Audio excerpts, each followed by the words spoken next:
The author. The author. Spit flows, rip shows, a monster. Money over the bitches is what they talking. Slick talk with pain and torture. With that being said, the EP is coming, guys. The EP is coming.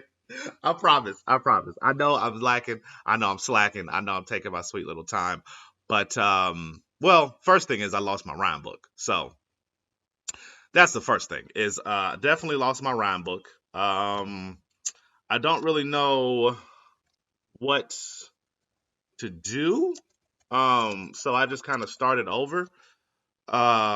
I don't know how that will or won't affect me. I don't know if it'll affect how the music sounds, but I remember enough of the songs because, after I write a song, you obviously go through, run it, and practice it a couple times. Like I'm not that good to it. I write it and I'm like, all right, straight in the booth. But I like to get the rhythm, get the feel of it, rap it a couple times all the way through, make sure I have it back and forth. That helps for live performances. And it really just helps for getting the cadence down when you do record it.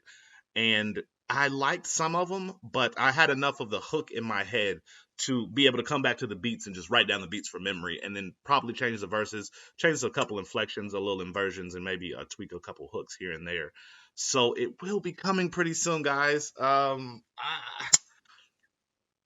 don't know. Definitely the Aesop Rock motif of writing for me. I definitely am.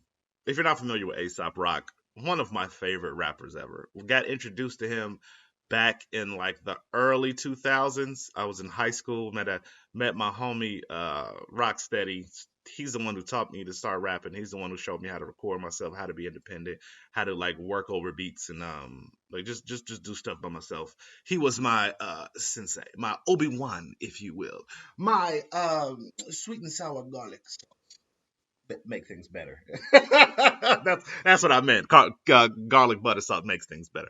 But he definitely improved me and sharpened the steel, sharpened swords, steel sharpened steel, two swords. I don't know. I don't like the idea of two swords. What is that? Two swords crossing the stream? That's completely different from steel sharpened steel, isn't it? That's completely different. So yeah, steel sharpened steel, not swords crossing paths. Forgive me. I don't even know if that'll make me demonetized on YouTube for making that reference. Anyway, yeah, Aesop Rock, one of my favorite rappers ever. He definitely is one of the hermits of the rap game. Disappears for a while, come back out when he wants to, does tours, does shows, rocks the mic, has a good fun time with it, and definitely one of the rappers that I've looked up to.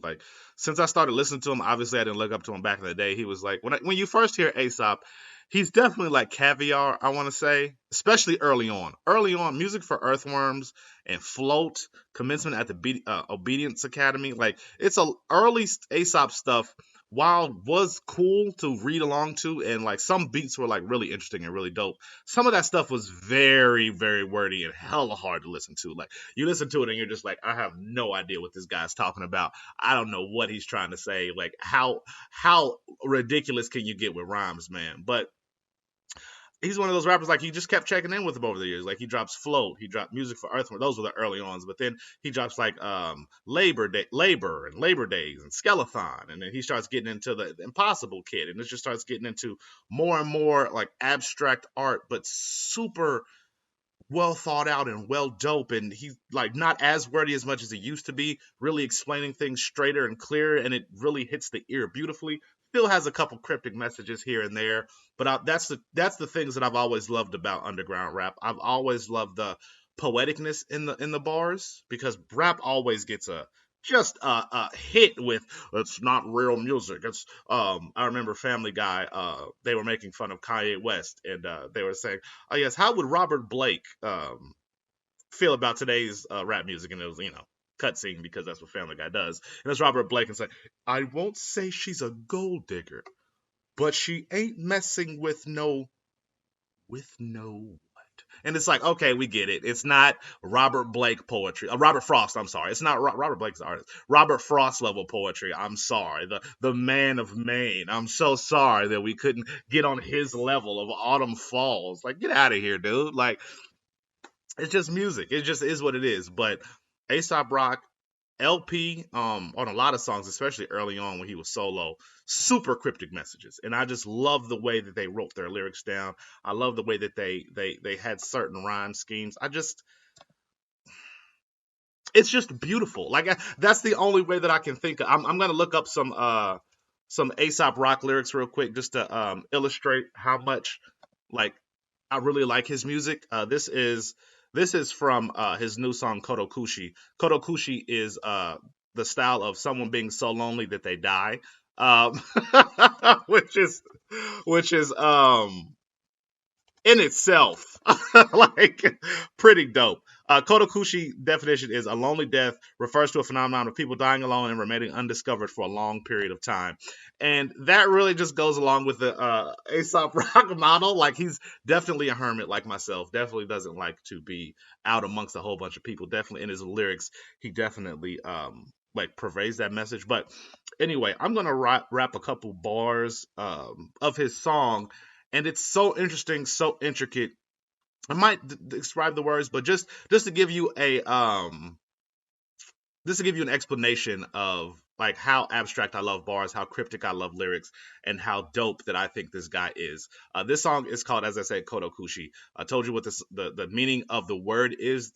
This is on his album that is basically about a spirit world feel god, which I love, which is basically about him basically tapping into the spirit world on a very surface level. So we'll just start that. So this is the first verse. I shouldn't even be here.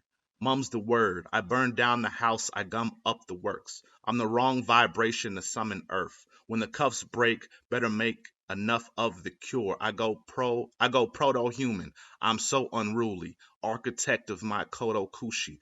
On guard, hop in the box of chopped arms on the blocks beyond the pop art stockyard. Got a red phone right to the side. I could turn a rib cage into wind chimes. You don't want to engage, kiddo. It's a burden to bear. It's a whirly bird, nervous in the surface, the air. I lost count of the cooks, every coward and crook, every memory of the semblance of an out of the woods. I'm two unrubbed elbows well in the weeds. Even the good eye couldn't find the edge of my seat. Like, let me just like do you hear the ball? Like I love like when he says got a red phone right to the side. Like, if you don't know, red phone obviously is the president. When the president gets an emergency call, when like it's extremely important that it's immediately that they have to get into contact with, and they ring his. It's usually what it's was or what it is currently is a big red phone. Looks like someone you just pick up, but I got a red phone to the right to the inside.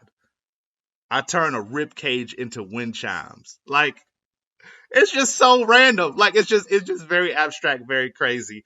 Um, it's a whirly bird, nervous in the surface, the air. I lost count of the crooks, every coward and crook, every memory of the semblance of an out in the woods. I'm two unrubbed elbows, well in the weeds. Even the good eye couldn't find the edge of my seat.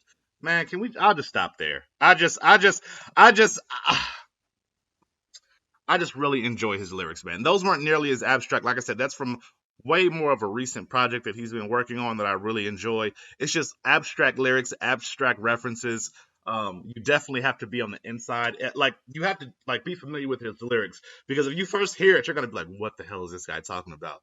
But definitely one of the guys where kind of like a Bob Dylan. Like definitely, I don't want to say he's Bob Dylan influenced, but definitely could understand if he was like, "Oh, y'all listen to Bob Dylan early on," and I love the way he put lyrics on pages, and so I just got more abstract or like I mean, there's all types of artists over the years. I don't want to say Bob Dylan, but a whole bunch of artists that have really loved using abstract rhymes, abstract ideas and concepts. When you have someone like Eminem who does really multisyllabic rhyming, like I said, on the other side you have Aesop who does make multisyllabic rhyming as well, but really focuses on abstract lyrics, abstract references, really making you connect the dots. Go to Rap Genius and read the lyrics of some Aesop Rock songs, man. You'll have a fun time. Listen to the song first, of course, because if you're just reading the lyrics along, you're like, how does anyone enjoy this? But listen to the actual song, you'll love it. Like I say, check out Kodo Kushi by Aesop Rock. Really a dope song, really a dope artist. Really underrated, but he makes all these references in this track. He knows he's underrated, knows he's underground, knows he's not referenced or appreciated as much as he should be, but he's still appreciated in certain nooks and crannies. So check. Hey guys, thanks for checking me out today. Before you leave, check out the Patreon. I got a link down in the description. Listen. Please subscribe and leave a comment. Listen. Content better, or any kind of content that you got. Listen, I really hope you hear me clear. Pray these words fall upon a woken ear. Even if only for a moment, hope you hold me dear, so I can bear open my soul and you can overhear. Listen, I'ma really try to get it right. It's just with my heart I never had in sight. This is something brighter than a candlelight. You spark the flame and I watch it ignite.